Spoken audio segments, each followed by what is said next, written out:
Hello दोस्तों, स्वागत है आपका। तो आज हम हिंदी वर्णमाला से 30 प्रश्न करने वाले हैं जो कि हमारे पेपर के लिए बहुत ही महत्वपूर्ण है। तो वीडियो बिना स्किप किए लास्ट तक ज़रूर देखना और अपना स्कोर कमेंट बॉक्स में ज़रूर बताना।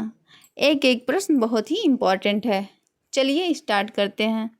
हमारा पहला क्वेश्चन है, हिंदी भाषा की मानक लिपि कौन सी है? इसका राइट आंसर हो जाएगा ऑप्शन सी, देवनागरी लिपि। हिंदी भाषा को लिखने के लिए देवनागरी लिपि का प्रयोग किया जाता है। लिपि वह माध्यम है जिसके द्वारा किसी भाषा को लिखा जाता है। हिंदी के सभी वर्ड जैसे छोटा, बड़ा, छोटी, बड़ी, का, खा, गा, घंगा हो गया, ये सभी देवनागरी लिपि में ही आते हैं। जैसे हम अंग्रेजी में ABCD लिखते हैं तो रोमन लिपि हो जाएगा, उसी प्रकार हिंदी में देवनागरी लिपि होगा। तो इसका right answer option C. Next question, Devanagari लिपि किस दिशा में लिखी जाती है?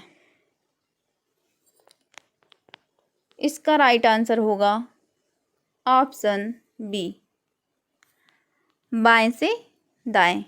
हिंदी लिखते समय हम हमेशा बाईं ओर से लिखना शुरू करते हैं और दाईं ओर की तरफ बढ़ते हैं।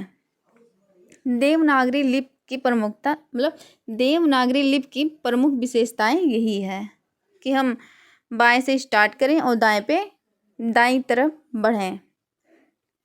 नेक्स्ट क्वेश्चन, वर्णों के व्यवस्थित समूह को क्या कहते हैं? इसका राइट आंसर होगा ऑप्शन डी, वर्णमाला। वर्णों के व्यवस्थित समूह को वर्णमाला कहते हैं।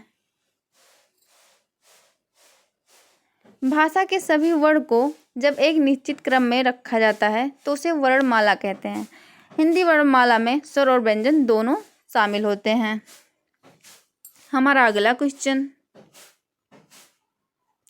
भाषा की सबसे छोटी इकाई क्या है?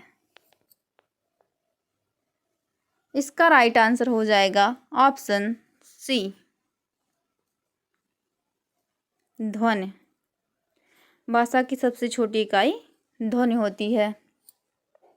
भाषा बोलते समय जो आवाज़ निकलती है उसे ध्वनि कहते हैं। ध्वनि भाषा की सबसे छोटी इकाई होती है। ध्वनियों से ही वर्ण बनता है। हमारा नेक्स्ट क्वेश्चन, लिखित भाषा की सबसे छोटी इकाई क्या है? तो इसका राइट आंसर होगा ऑप्शन ए, वर्ड। ध्वनि के लिखित रूप को वर्ड कहते हैं। वर्ड लिखित भाषा की सबसे छोटी इकाई होती है। वर्णों को जोड़कर शब्द बनाए जाते हैं, जैसे कमल, तो इन सबको जोड़ के कमल लिखा जाता है। अगला क्वेश्चन, हिंदी वर्णमाला में कुल कितने स्वर होते हैं? तो इसका राइट आंसर हो जाएगा ऑप्शन ए, 11। हिंदी वर्णमाला में कुल 11 स्वर होते हैं। स्वर वे वर्ण हैं जिनका उच्चारण बिना किसी अन्य वर्ण की सहायता से किया जाता है। हिंदी में 11 स्वर माने जाते हैं। नेक्स्ट क्वेश्चन, निम्न में से कौन सा हास्य स्वर है? इसका राइट आंसर हो जाएगा ऑप्शन सी, ई। ई एक हास्य स्वर है। जिन स्वरों के उच्चारण में कम समय लगता है उन्हें हम हास्य स्वर कहते हैं। ई एक हास्य स्वर है, तो इसका right answer option C. Next question, निम्न में से कौन सा दीर्घ स्वर है? तो इसका राइट आंसर हो जाएगा ऑप्शन डी, बड़ा ऊ। जिन स्वरों के उच्चारण में अधिक समय लगता है उन्हें दीर्घ स्वर कहते हैं। जैसे ऊ का उच्चारण लंबा होता है, इसलिए इसे दीर्घ स्वर कहते हैं। नेक्स्ट क्वेश्चन, ए किस प्रकार का स्वर है? इसका राइट आंसर होगा ऑप्शन सी, ए संयुक्त स्वर है। जो स्वर दो स्वरों के मेल से बनते हैं उन्हें संयुक्त स्वर कहते हैं। नेक्स्ट क्वेश्चन, औ किस प्रकार का स्वर है? तो इसका राइट आंसर हो जाएगा ऑप्शन ए, संयुक्त स्वर। ओ किस प्रकार का स्वर है? तो ये संयुक्त स्वर है।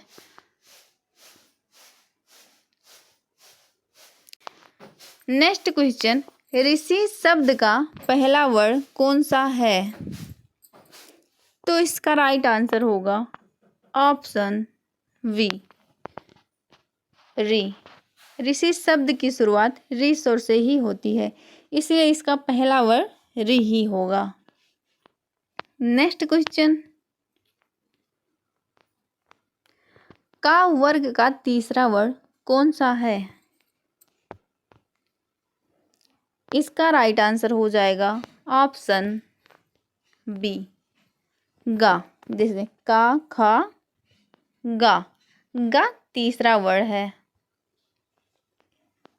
नेक्स्ट क्वेश्चन, चा वर्ण का अंतिम वर्ण कौन सा है? इसका राइट आंसर होगा ऑप्शन डी, इया। जैसे चा, छा, जा, झा, इया। इनमें अंतिम वर्ण इया आया।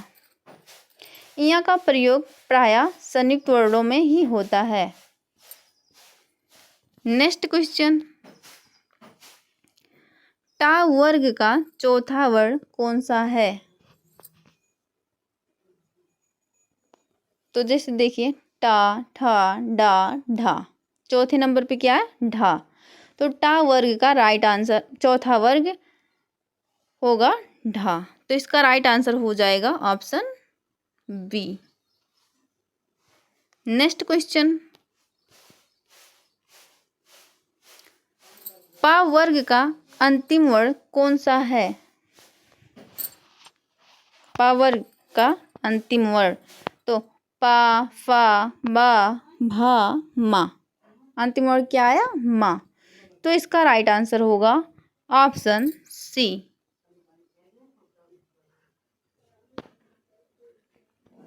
मा। नेक्स्ट क्वेश्चन, या, रा, ला, वा किस श्रेणी के व्यंजन हैं? तो इसका राइट आंसर हो जाएगा,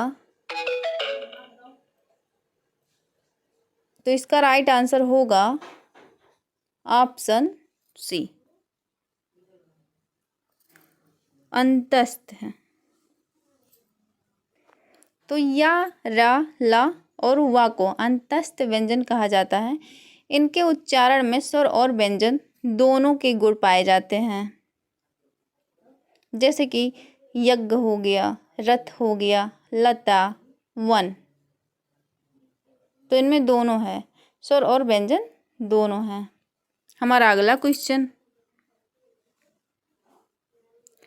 बड़ा सा, पिचरौआ सा, छोटा सा और हा किस श्रेणी के व्यंजन हैं? तो इसका राइट आंसर होगा ऑप्शन सी, उसमें श्रेणी के ये व्यंजन हैं। इन वर्णों के उच्चारण में मुख से गर्म हवा निकलती है, इसीलिए इन्हें उसमें व्यंजन कहते हैं।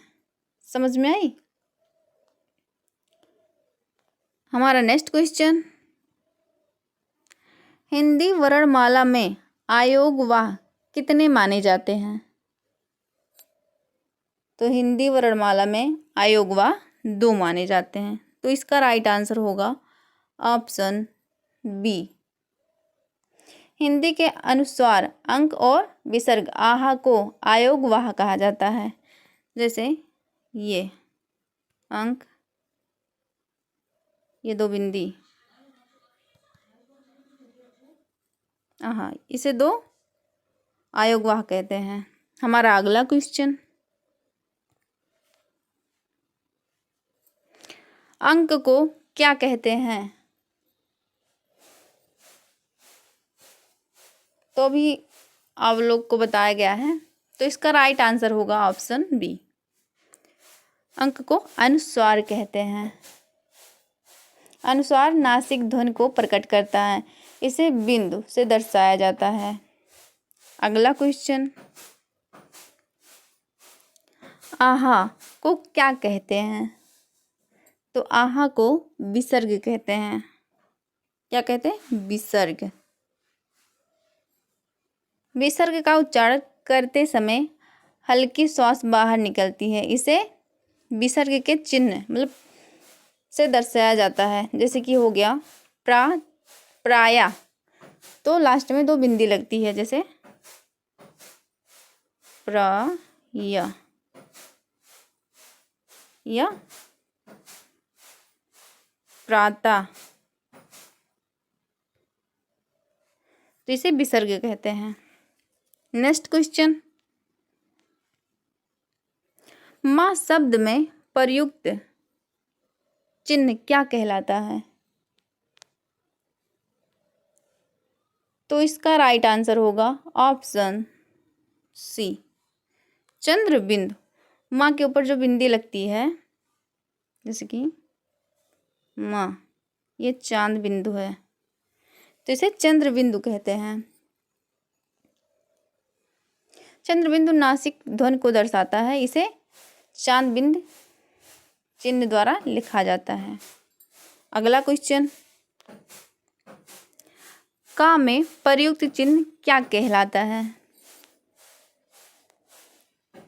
तो इसका राइट आंसर होगा ऑप्शन सी, हलंत। का के नीचे जो ऐसे है उसे हलंत कहते हैं। हलंत का प्रयोग किसी व्यंजन के साथ स्वर को हटाने के लिए किया जाता है। नेक्स्ट क्वेश्चन, क्षमा शब्द का पहला वर्ड क्या है? तो इसका राइट आंसर आप लोग बताना कमेंट बॉक्स में। नेक्स्ट क्वेश्चन, ज्ञान शब्द का पहला वर्ड क्या है? इसका राइट आंसर हो जाएगा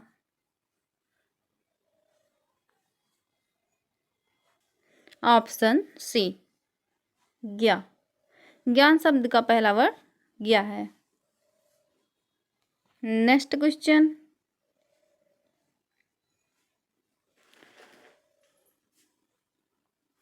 त्रिशूल शब्द का पहला वर्ड क्या है? तो इसका राइट आंसर हो जाएगा ऑप्शन सी, त्रा। त्रा एक संयुक्त व्यंजन है। त्रिशूल शब्द की शुरुआत त्रा से होती है, इसलिए त्रिशूल शब्द का पहला वर्ड त्रा हो जाएगा। अगला क्वेश्चन, छा क्या कहलाता है? तो बताइए।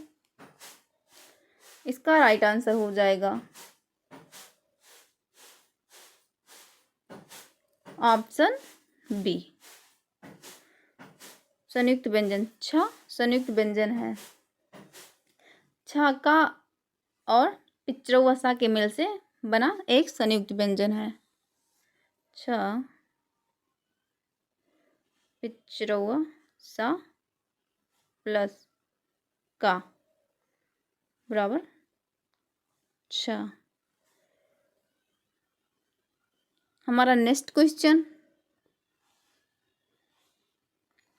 ज्ञा क्या कहलाता है? तो इसका राइट आंसर होगा ऑप्शन सी, संयुक्त व्यंजन। ज्ञा एक प्रकार का संयुक्त व्यंजन है। ज्ञा किससे बनता है? तो ज्ञा जा प्लस इया बराबर ज्ञा। जा और इया से ज्ञा बनता है। नेक्स्ट क्वेश्चन, त्रा क्या कहलाता है? इसका राइट आंसर हो जाएगा ऑप्शन बी, संयुक्त व्यंजन। त्रा कैसे बनता है? तो त प्लस र से ता प्लस और ता और रा से त्रा बनता है। हमारा अगला क्वेश्चन, हिंदी वर्णमाला का प्रथम स्वर कौन सा है? तो इसका राइट आंसर हो जाएगा ऑप्शन ए, आ। हिंदी वर्णमाला की शुरुआत आ स्वर से होती है। यह सबसे पहला स्वर है।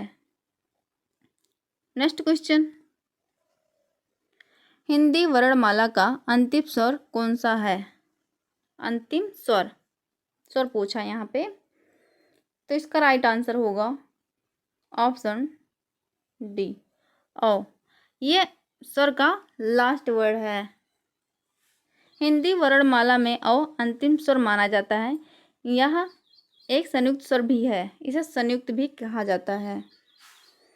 तो ये हमारा लास्ट क्वेश्चन था। वीडियो यहीं पे समाप्त हुआ।